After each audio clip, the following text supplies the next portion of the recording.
क्या हाल है दोस्तों। मैं विकास तोमर आपके अपने trustworthy channel study for civil services पे डे 7 यूपीएससी के डेली जो 10 क्वेश्चंस होते हैं उसके लेकर आ गए हैं। और देखिए ये स्क्रीन पे आपके नंबर दे रखे हैं। यूपीएससी का टेस्ट सीरीज पेड ग्रुप सब कुछ दो आज जो है 5 जून है। और ये आज यूपीएससी की अगर डेट निकलती है तो उस हिसाब से जल्दी ही चालू कर लिया जाएगा 2021 वाला बैच। ठीक है, तो पहला क्वेश्चन देखिए यहाँ पर यह है पॉवर्टी से रिलेटेड यहाँ क्वेश्चन। अच्छा, पहले मोडस ऑपरेंडी आप लोग को याद ही है मेरा कि आप लोग क्वेश्चन देखना है, क्वेश्चन स्क्रीन को पॉज करना है, अपना आंसर करना अटेम्प्ट करना है, क्वेश्चन आंसर देना है और मैं यहाँ पे एक्सप्लेनेशन पे फोकस करूंगा। ठीक है, दोनों ही भाषाओं में है। आज मैं एक चीज़ और करूंगा, यहाँ पे आप लोग को जहां से क्वेश्चन आया है वो टॉपिक बताऊंगा। ठीक, और कुछ क्वेश्चन जो मैं पूछता हूँ वो तो आपको आंसर करने करने हैं। टॉपिक को जो जैसे 10 क्वेश्चन है तो 10 टॉपिक हैं एक तरीके से बड़े बड़े। आपको कोई दो उसमें से अपनी प्रिपरेशन के हिसाब से जो भी आपने किया है नहीं किया है उसके हिसाब से 10 में से 2 टॉपिक जरूर डेली करने हैं मेरे साथ में। ठीक है, करेंगे ना। और उससे जो भी आपको डाउट होता है यहाँ कमेंट बॉक्स में जरूर पूछना है। ठीक, देखिए यहाँ पे पहला क्वेश्चन जो है, भारत में निर्धनता निर्धारण के संबंध में निम्नलिखित तथ्यों पर विचार करिए। पॉवर्टी के डिटर्मिनेशन से रिलेटेड बात हो रही है। क्या पूछा गया है यहाँ पर? ट्रू पूछा गया है। तो हम लोग को पता है कि अब आपको क्वेश्चन का आंसर करना है। फिर मैं बताता हूं कि इसका आंसर क्या है। इसका आंसर है बी। देखिए यहाँ पे पहला और तीसरा स्टेटमेंट सही है, दूसरा स्टेटमेंट जो है आपका गलत है। पहले स्टेटमेंट क्या कह रहा है कि poverty in India is assessed on the basis of income and consumption level, बिल्कुल सही है। नेशनल सैंपल सर्वे वाला जो है ना, वो मंथली एक्सपेंडिचर और वो सब निकाल के कितना कंजम्पशन है, क्या चीज खरीद रहे हैं, उस पर आंकलन करता है ना। ठीक, पहला स्टेटमेंट सही हो गया। दूसरा स्टेटमेंट क्या, कैलोरी पर डे की बात हो रही है और ये यहाँ पे बस थोड़ा उल्टा कर दिया गया है। अर्बन एरियाज में जो है 2100 कैलोरीज जो है अर्बन एरियाज में मेंशन करी गई है और आपकी जो 2400 कैलोरीज है वो रूरल एरियाज में करी गई है। ठीक है, तीसरा स्टेटमेंट जो है ये वाला स्टेटमेंट पार्लियामेंट में मिनिस्ट्री ऑफ पार्लियामेंट अफेयर्स के जो मिनिस्टर थे उन्होंने ये वाला स्टेटमेंट दिया था। तो यहाँ से उठाया गया है कि आपको फैक्चुअल लग सकता है बट लोकसभा में अगर कोई ऐसा पार्लियामेंट का आंसर देते हुए स्टेटमेंट देता है तो इंपॉर्टेंट हो जाता है। ठीक, इनकम बेस्ड पॉवर्टी लाइन अगर डिटरमाइन किया जाए तो 673 रुपये रूरल एरियाज में और 870 रुपये पर मंथ है अर्बन एरियाज में। ठीक, आप लोग को ये क्वेश्चन का जवाब देना है इस टॉपिक से कि कौन सी लास्ट जो है आपकी पॉवर्टी डिटर्मिनेशन के लिए कमेटी बनाई गई थी। ठीक, उसको रिव्यू करने के लिए कौन सी कमेटी बनाई गई थी। ठीक है ना, और पहली कौन सी गवर्नमेंट की तरफ से, कौन सी प्लानिंग कमीशन के द्वारा कौन सी जो है कमेटी बनाई गई थी पॉवर्टी डिटर्मिनेशन करने के लिए। और आप लोगों के लिए टॉपिक है पॉवर्टी से रिलेटेड पूरा जो है GS2 में ये वाला क्वेश्चन, ये वाला टॉपिक है भी। ठीक है, जो मेंस का है। तो अभी से जो है कंबाइंड स्टडी करते चलते हैं। सेकंड क्वेश्चन जो है यहाँ पे वो है आपका टाइप ऑफ सॉइल से, मतलब मृदा का जो टाइप है उससे संबंधित यहाँ क्वेश्चन है। और यहाँ पे पूछा गया है कि कौन सी, अच्छा कौन सी सॉइल आपको बताना है कि जिस जो ये स्टेटमेंट है ये स्टेटमेंट किस सॉइल को डिनोट कर रहे हैं। ठीक है ना, तो इसका सही आंसर जो है वो है आपका डी। ठीक, लेटराइट सॉइल जो होती है उसके लिए उससे संबंधित यहाँ पे 4 स्टेटमेंट दे रखे हैं। या भारी वर्षा वाले क्षेत्रों में चूना और सिलिका के निछालन के कारण बनती है। आपको मालूम है लेटराइट सॉइल जो है यहाँ पे क्या है कि ज़्यादातर पानी बहुत ज़्यादा बरसता तो एसिडिक सॉइल भी इसको बोला जाता है। ठीक, और ये ब्रिक कलर की हो जाती है। ब्रिक कलर, ईंटा कलर आपने देखा है ना, वैसे कलर का हो जाता है। इसमें आमतौर पर उपज क्षमता का अभाव होता है और फसल उत्पादन के लिए बहुत कम उपयोग होती है। ठीक, लेकिन ऐसा नहीं है, अगर इसमें फर्टिलाइजर डाला जाए तो अच्छी हो भी सकती है, इसमें राइस तक भी हो सकता है क्योंकि पानी तो है ही है। यह आयरन और एल्युमिनियम ऑक्साइड से में समृद्ध है। ठीक, और रिच है और इसमें नाइट्रोजन, फॉस्फोरिक एसिड, पोटाश, चूना, कार्बन यौगिकों की कमी होती है। ये ध्यान कर लेना। यहाँ पे ऑप्शन जो है डी सही है। आप लोग को करना है कि इंडिया में जो सॉइल है 8 मूलतः सॉइल है। ठीक, उसका एक ट्रिक बताता हूं यहाँ पे, ब्रैड FLSP। ठीक, ब्लैक, रेड आपका एलुवियल, ठीक, डेजर्ट, फॉरेस्ट, लेटराइट और सेलाइन और पीट एंड बॉग। तो इसको जो है चारों 8 को आपको पढ़ना है। ठीक है, यहाँ पे कुछ इंफॉर्मेशन है, इसको पढ़ लीजिएगा। क्वेश्चन नंबर 3 जो है, अब देखिए ये पोर्ट्स मतलब इंफ्रास्ट्रक्चर से रिलेटेड वाला क्वेश्चन है प्रीलिम्स में। कुछ स्टेटमेंट दिए गए हैं पाइपलाइन से रिलेटेड और करेक्ट पूछा गया, तो इसका सही आंसर क्या होगा बताइए।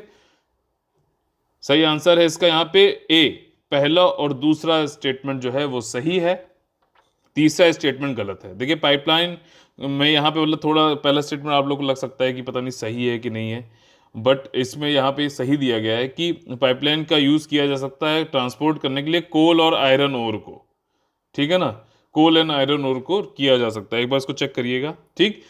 और तीसरा स्टेटमेंट और दूसरा स्टेटमेंट की हजारा, विजयपुर, जगदीशपुर, इसको मैप में देखिएगा।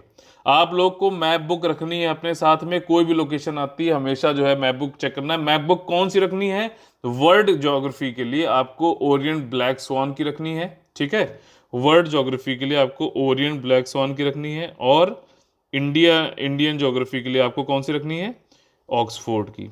एक एक चीज बताता चलूंगा, पूरी मदद की जाएगी आपकी यहाँ पे, ठीक है।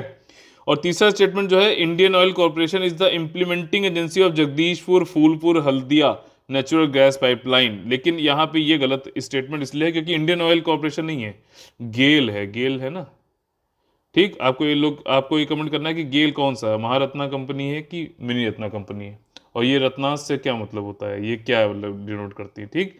यहाँ पे इसका एक्सप्लेनेशन दे रखा है।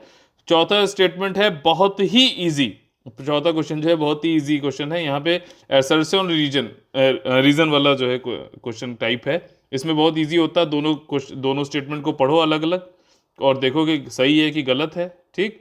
और उसके बाद देखो कि अगर ये वाला सही है तो ये इसका रीजन है कि नहीं है। तो यहाँ पे पहला स्टेटमेंट कह रहा है कि अल्पसंख्यक शब्द की भारत के संविधान में परिभाषा नहीं दी गई है, एकदम बिल्कुल सही है वाला स्टेटमेंट, ठीक है। लेकिन दूसरा स्टेटमेंट जो है वो इसका कारक नहीं है, ठीक, इसलिए यहाँ पे बी ऑप्शन हो जाएगा। दूसरा स्टेटमेंट क्या कह रहा है कि अल्पसंख्यक आयोग संवैधानिक निकाय नहीं है, ठीक है ना। ये अपने आप में तो स्टेटमेंट सही है, लेकिन ये स्टेटमेंट यहाँ पे पहले वाले जो स्टेटमेंट है उसका रीजन नहीं है, ठीक, समझ में आ गया, इसलिए यहाँ पे बी ऑप्शन हो जाएगा। क्वेश्चन नंबर 5 में आ जाते हैं। यहाँ बहुत देखिए नॉट प्रपोज्ड वाली बात करी गई है। संविधान के 73वें संशोधन में पंचायती राज के क्षेत्र में निम्नलिखित में से कौन सा एक प्रस्तावित नहीं किया गया था, ठीक। जो 73rd कॉन्स्टिट्यूशनल अमेंडमेंट था पंचायती राज से रिलेटेड, उसमें ये 4 दिए गए हैं, इसमें से एक प्रस्तावित नहीं है, आपको ढूंढना है। तो आप लोग को बताना है कि इसका सही आंसर क्या होगा। सही आंसर 3 होगा।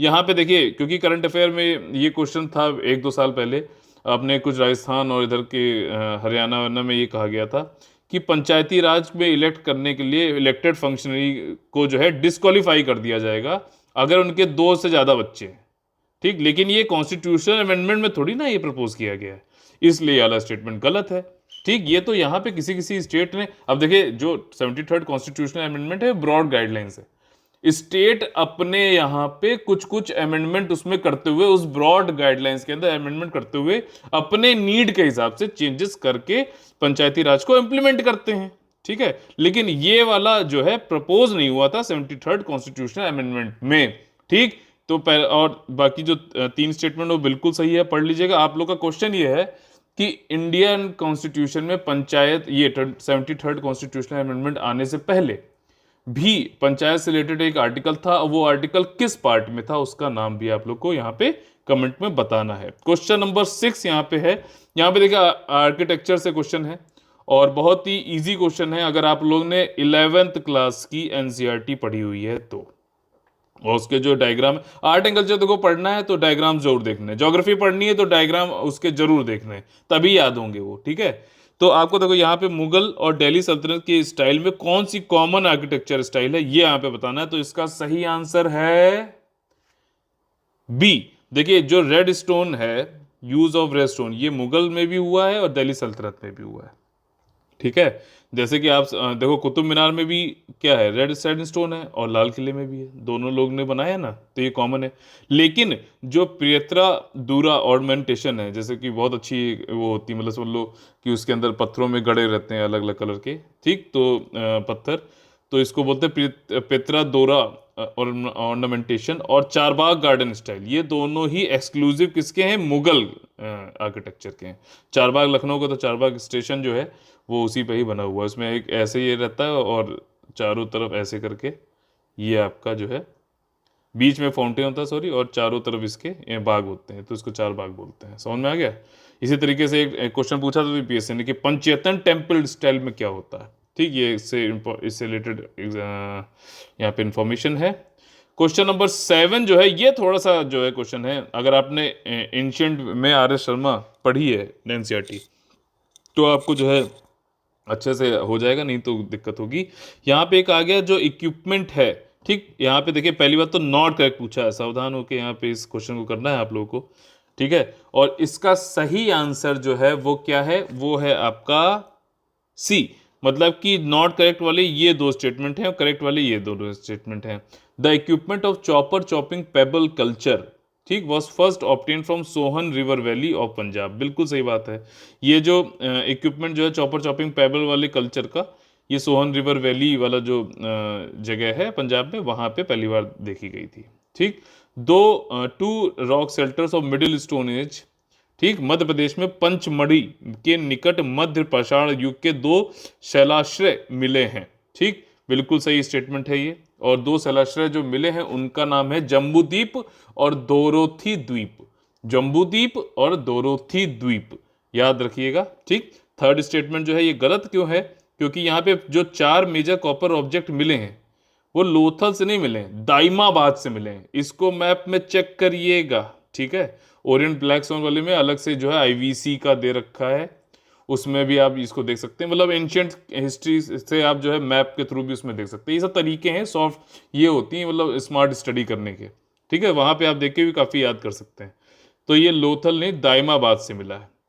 और जो चौथा वाला स्टेटमेंट है मॉडर्न ह्यूमन शेपियन, जो जैसे आज हम लोग हैं, ये ओरिजिनेट हुए थे लोअर पैलियोलिथिक पीरियड में, नहीं अपर पैलियोलिथिक एज में। ठीक, ये पैलियोलिथिक और ये नियोलिथिक ये सब आपको जो है याद करने पड़ेंगे। ठीक है, तो 7th क्वेश्चन का जो है सही ऑप्शन कौन सा है, सी ऑप्शन है यहाँ पे।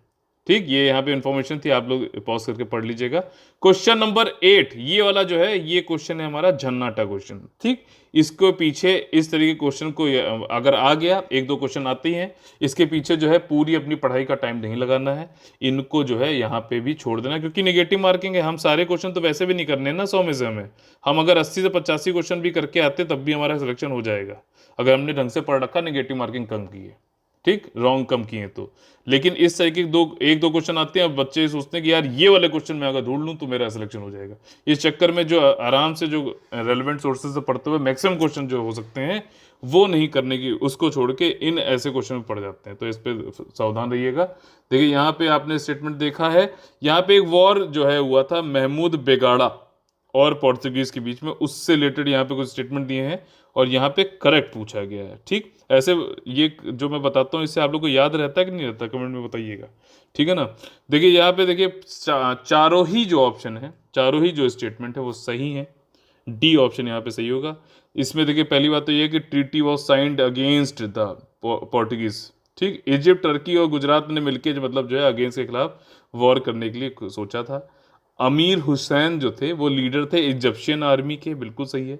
पोर्टुगीज नेवी के जो लीडर थे वो कौन थे, जेम्स लेरोको थे, जेम्स लोरेको। ठीक, और जेम्स लोरेको जो थे ये पोर्टुगीज के वॉइस रॉय, जिनका नाम आपने सुना होगा, फ्रांसिस्को दे अल्मीदा।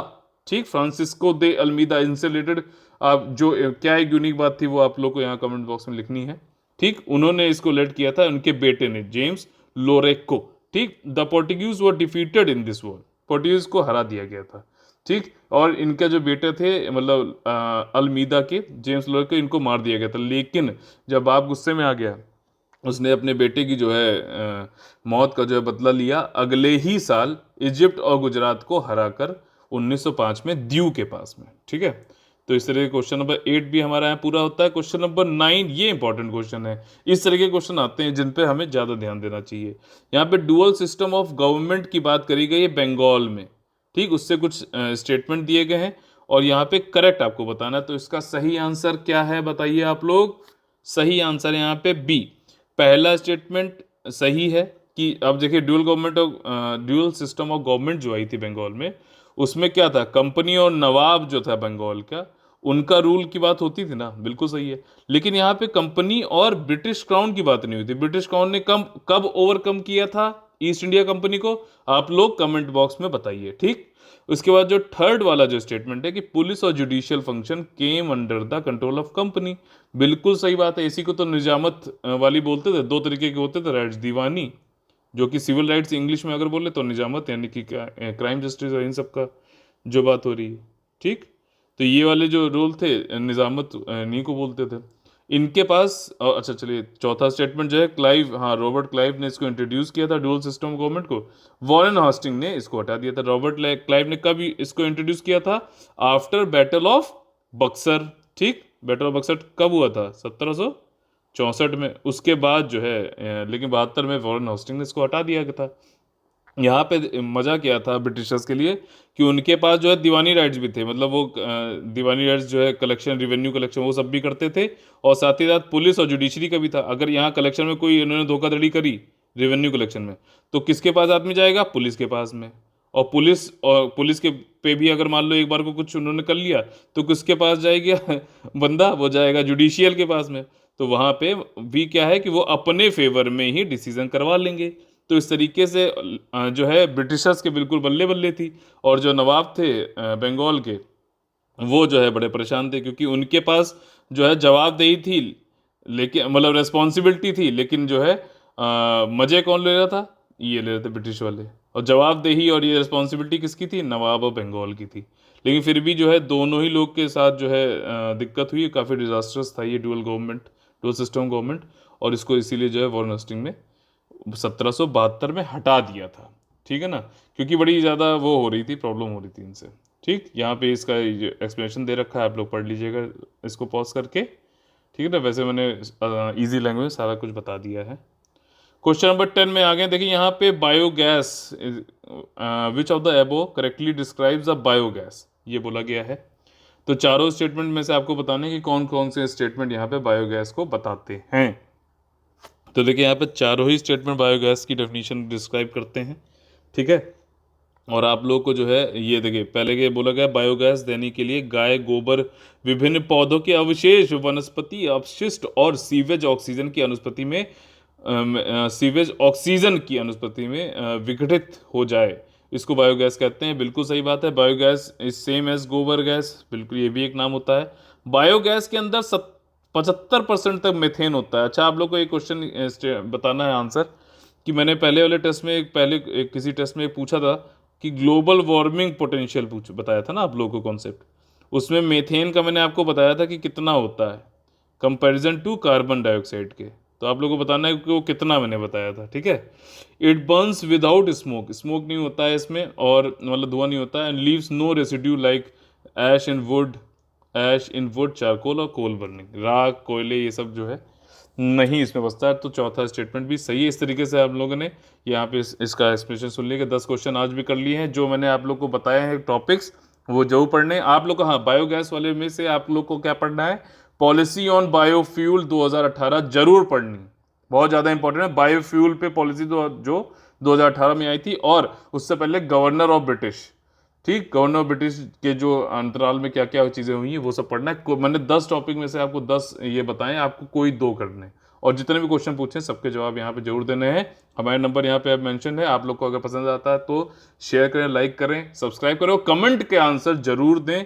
जय हिंद, जय Bharat, all the very best है।